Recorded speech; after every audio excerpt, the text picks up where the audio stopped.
Everyone, let's talk about Shubhashree and Ajay Mysore.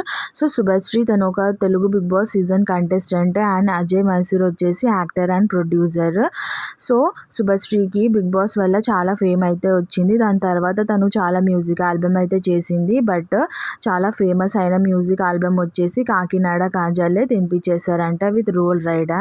And after that తనకి ఇంకొక music ఆల్బంలో ఛాన్స్ వచ్చింది with her fiance Ajay Mysore.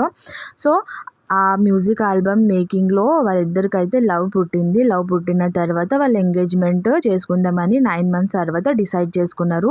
So engagement చేసుకున్న తర్వాత వాళ్ళిద్దరికైతే చాలా బ్యాక్లాష్ అయితే వచ్చింది. దట్ శుభశ్రీ అతనిలో ఏం చూసి పెళ్లి చేసుకుంది, అసలు అంత లావుగా ఉన్నాడు, అంత చూడడానికి అంకుల్లాగా ఉన్నాడు, నల్లగా ఉన్నాడు, ఈమె ఎంత అందంగా ఉంది, అయినా సరే మనీ చూసి ప్రేమించుంది అండ్ మనీ చూసే పెళ్లి చేసుకుంటుంది అని అందరైతే చెప్తున్నారు అండ్ ట్రోలింగ్స్ కూడా చేస్తున్నారు. But one thing I want to say to all the trollers, for boys, ఒకవేళ ఇదే ప్లేస్లో మీ సిస్టర్ ఉంటే మీ సిస్టర్కి ఏ అబ్బాయిని ఇచ్చి పెళ్లి చేయాలనుకుంటారు? ఎవరైతే బాగా సంపాదిస్తారో, ఎవరైతే బాగా చూసుకుంటారో వాళ్ళని కదా మీరు ఇచ్చి పెళ్లి చేసేది, మీ సిస్టర్స్ని. అండ్ ఫర్ గర్ల్స్ ఆల్సో, మనం కూడా ఫస్ట్ చూసి పెళ్లి చేసుకునేది అబ్బాయి ఏం జాబ్ చేస్తున్నాడు, మనల్ని మంచిగా చూసుకుంటాడా లేదా, మన కిడ్స్ ఫ్యూచర్ని సెక్యూర్ చేసుకుంటాడా లేదా అని.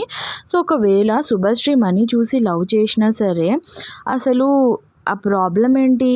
ఎందుకంటే అందరూ అబ్బాయి అయినా సరే అమ్మాయికి అయినా సరే మనీ ఈజ్ వెరీ ఇంపార్టెంట్. ఒకవేళ తను మనీ చూసి ప్రేమించినా పెళ్లి చేసుకున్నా అది రాంగ్ థింగ్ ఏం కాదు. సో వాళ్ళిద్దరిని అట్లా ట్రోల్ చేయడము అండ్ యాలమోని తీసేసుకొని వెళ్ళిపోతుంది, పారిపోతుంది అని చెప్పడం, అది అమ్మాయికి కూడా చాలా డిస్రెస్పెక్ట్ఫుల్ అండ్ అబ్బాయికి కూడా నువ్వు ఇంత అగ్లీగా ఉన్నావని చెప్పడం కూడా డిస్రెస్పెక్ట్ఫుల్ అనమాట. సో ఇద్దరికి కరెక్ట్ కాదు. So what you guys think about this video about Subhasri and her husband Ajay Mysore? Thank you so much for watching this video. If you like this video, please subscribe my channel. Thank you. Love you guys. Bye bye.